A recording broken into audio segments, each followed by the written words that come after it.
setelah kalau dulu kita kan potensi nasional itu ada 6 juta ton, sekarang 12 juta ton. Itu dari situ setelah dialokasikan ke masing-masing BPP dan provinsi, itu tadi potensi yang masih tersisa dari kita.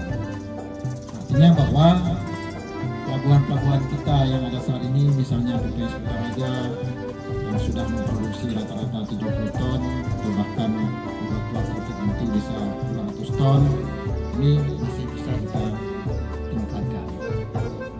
Apalagi nanti setelah kebijakan perikanan tangkap terukur ini benar-benar diimplementasikan.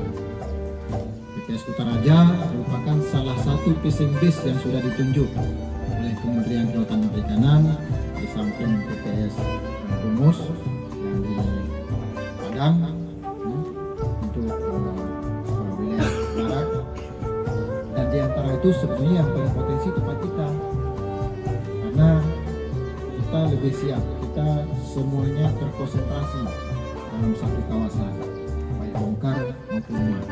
Itu yang menjadi kelebihan kita. Kalau Belawan, Sibolga itu mereka mungkin bongkar dan muatnya di luar pelabuhan, artinya mereka di tangkahan masing-masing. Itu kurang bagus untuk penerapan perikanan tangkap terukur, sulit di kawasan, sulit dimaksudkan. Kita cukup siap gitu. Makanya berpotensi besar. Artinya bahwa meskipun kapal-kapal itu nanti izinnya bukan di kita, tidak menggunakan alokasi Aceh, tapi alokasi nasional di atas 12 mil, itu bisa saja nanti bongkarnya di kita.